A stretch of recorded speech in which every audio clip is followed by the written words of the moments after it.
evening. How are you? Fine. How was school? Well, fine, thank you. And how are you? I'm good. Do you have a lot of homework? No, I only have three homework. The subjects are civic education, etiquette, and lesson.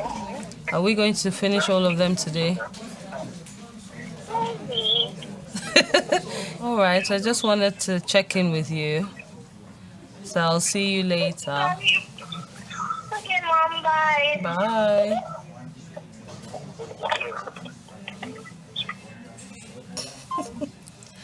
That was my little madam.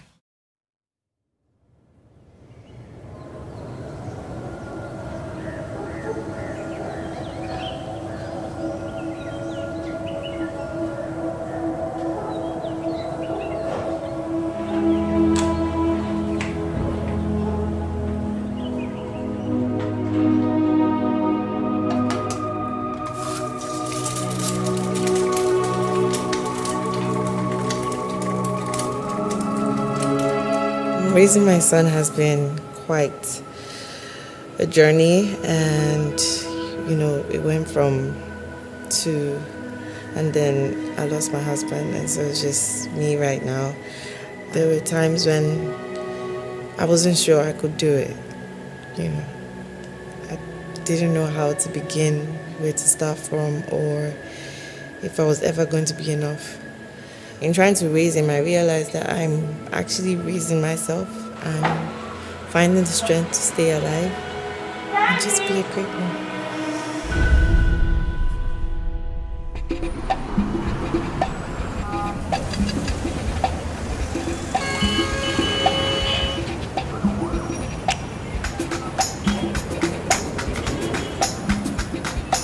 Most people think stay-home moms are just lazy women. After all, you just stay at home. What do you do?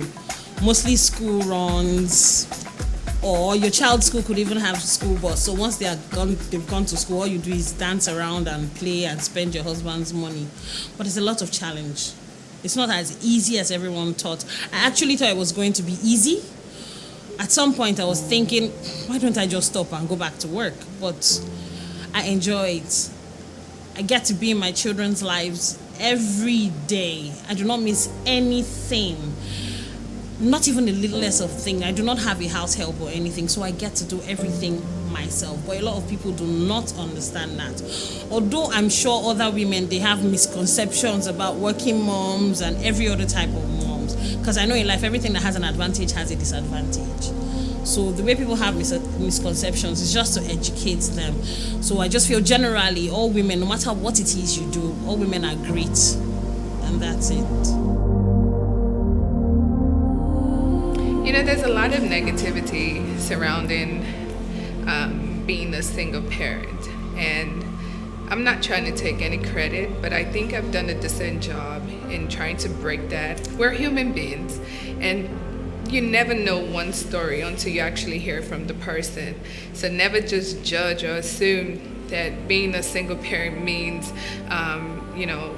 the lady got into some nasty scandal or whatnot, or had a child out of wedlock. People need to maybe try and mind their business more often and try to get to know a person before judging. I think most people sort of think Ariwa women, northern women don't work. We all have maybe rich husbands or rich dads that are taking care of us, so you don't need to work. I think working for me, it's not just about the money, it's fulfilling as well. You wake up, you have something to look forward to, so you shouldn't think of it as just it being something that you're earning for. It's something rewarding. My mom didn't work, and I wanted to work. So it's just, I think people shouldn't assume, like a lot of people come here and are amazed by what we've been able to achieve within this short period of time. And I think people always have this conception that, somebody did this for you, and you didn't have to work that hard to get it. And it's not that. I've always worked. I went to uni, came back, and I started working immediately after uni. I think of myself as a game changer. So there is no stereotype as far as I'm concerned. I come into the world as an individual and I make my way as an individual. But most importantly, I communicate. I communicate to my children, I communicate to my husband, and at every given opportunity, I communicate to those around me because it is very easy to fall into the trap of feeling guilty for not meeting a certain stereotype. So I flip the script and I'm like, would you ask me this question if I were a man? So if you wouldn't, then that shouldn't apply to me. Growing up, my mom had 8 of us, and she never had a maid. I was too little to understand anything. But by the time I was in university, so one day I sat down and I was wondering, there's 8 of us.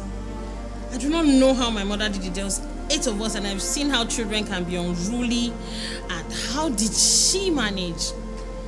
At some point in my mind, I'm like, oh, she can do it, I can do it. At some point, I'm like, no, you better face your career and respect yourself. So I sat down and I thought, if I'm a working mother, most jobs in Nigeria are 9 to 5. Now, by the time you're done, your child is done from school. That's when they are still little.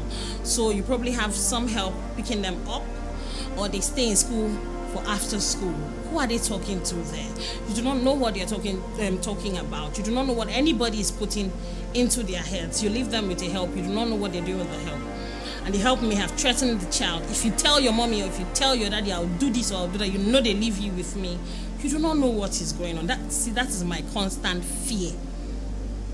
So I had made up my mind that no, as much as everybody will think, okay, after going to school and getting degrees, you end up in the kitchen, one man's kitchen. I do not think that a woman's side is, a woman's role is in the kitchen. I think her role is by her husband's side. The kitchen is just the extra love we show to them. So I just thought in my head, no, I will stay at home. I will take care of my children. I will take care of my husband. I'll let my children know that their father loves them. Someone has to give them assurance that, look, your daddy is doing this. And I'll try for my husband to always have time every weekend. They spend time with their father. They bond with their father every weekend.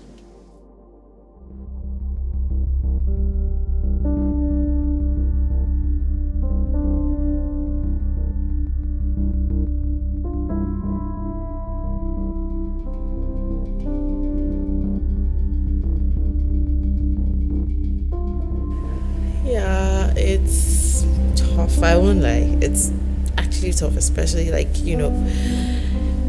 his dad was very hands-on and he was a good man. So it's like you make a great choice for your child and then suddenly he's not there to enjoy that. The first time that I found out that I was a mom, I was terrified. I was scared. I was livid. I was just, it wasn't nothing positive because I felt like I wasn't ready and I was scared. Mommy, how did my daddy die?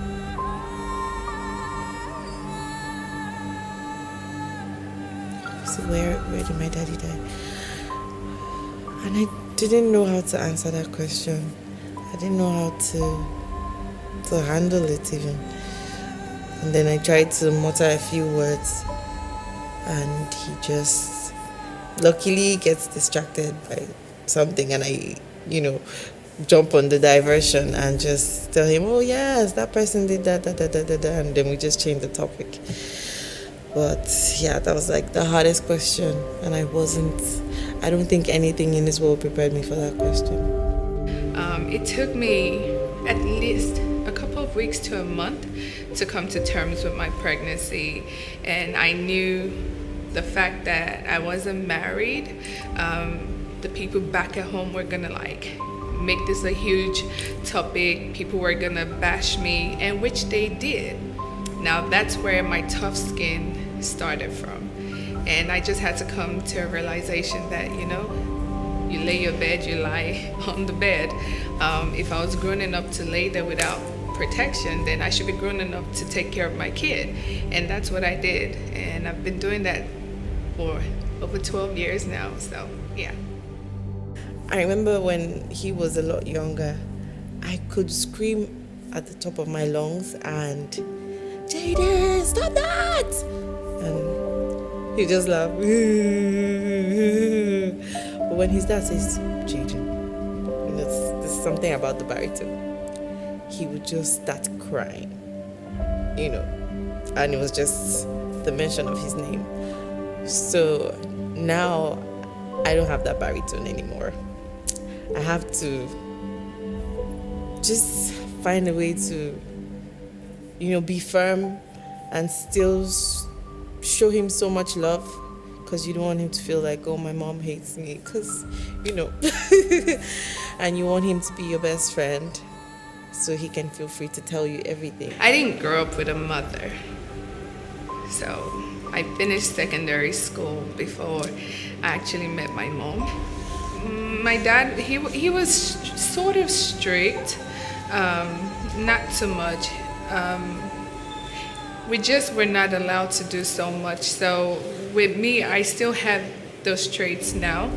If I'm not on set, I'm at home. I hardly go out, and if I do, maybe it's things that has to do with my work, but I'm always at home, and my kids as well. So once in a while, I take them wherever they need to go. I'm right there with them. I don't give them to someone else to supervise. No, I feel like if I have to raise them, and if I want them to be the best that they can be, then I have to do that. So I'm extra hands-on with them.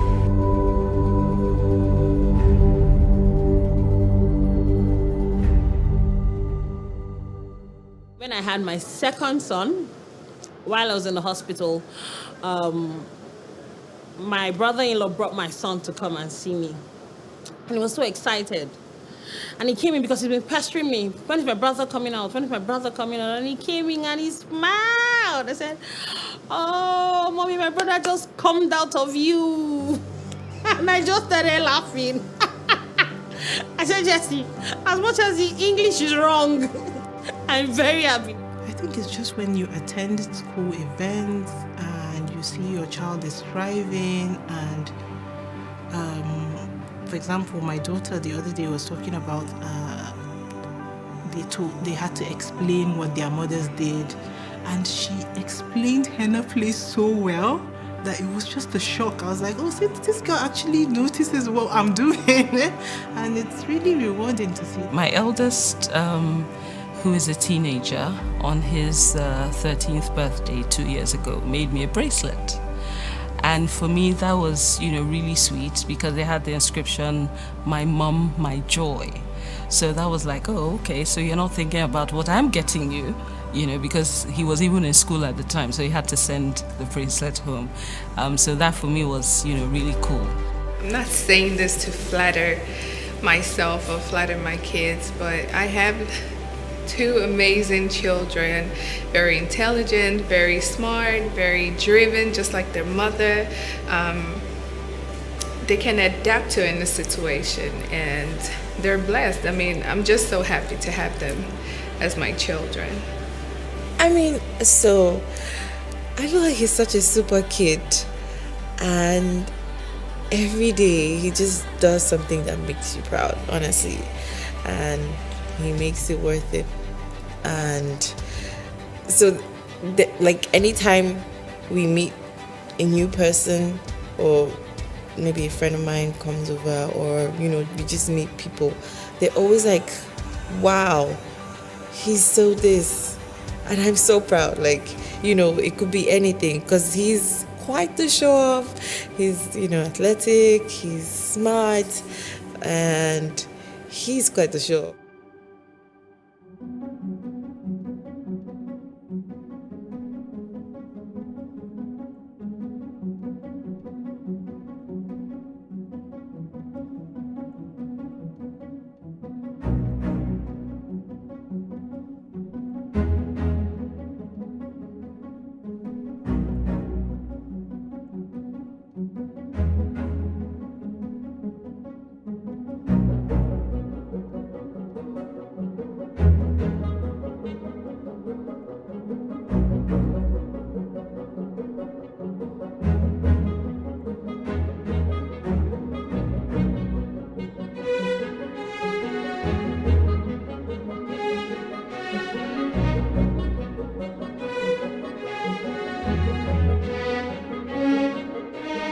best thing about being a mom is you just want to do better. Like, it kind of pushes you. You look at the child and you just want to be strong. You just want to be better. You just want to do better. You just want to work harder. You know, it just makes you a go-getter. You almost feel like you have some type of superpower whenever it is that you feel like, you know, something is at stake, especially in your child's life. Like, you want to do everything, you know, yeah. So being a mom is almost like having some form of superpower. My first Mother's Day experience was amazing. It was quite, you know, emotional for me, and I had to pat myself on the back to embrace myself, you know, that I've done a good job so far, even though he was just barely a year old. And almost 12 years down the line, we're still here. So I was happy, Sha.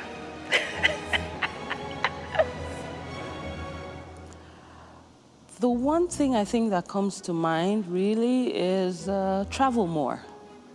I wish I had done more traveling, because obviously when I travel now, I have to actually work on the guilt trip that they try to put on me, but I'm very proud to say that it doesn't work, because thank God for my husband.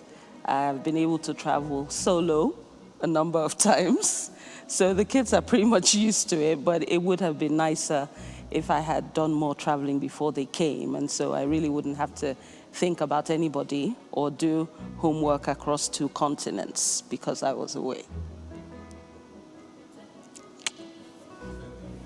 It's quite surreal. I just had Iman, my daughter, and I think my husband made it very special. He made sure that we had like an experience. There was balloons and everything, but she was still quite a baby, so it wasn't really anything to do with her. It was just our experience as parents, really, and it was nice. And we had to drag her along, poor baby. And yeah, it was fun. I keep saying, I have a daughter that is turning 7 in September, and it still feels like, is this really me having these 2 girls? And it's just an amazing experience, really. Motherhood is great, and you know, it's been fun. My son. My son calls me my name Trinity if he doesn't call me mommy. Because everybody around him calls me Trinity. He calls me Trinity. Then, but I'm your mommy. Yes, you're my mommy, but your name is Trinity, and I like Trinity. So he calls me Trinity if he doesn't call me mommy. But when he calls me Trinity, we know it's something serious. Not anything. It was very serious.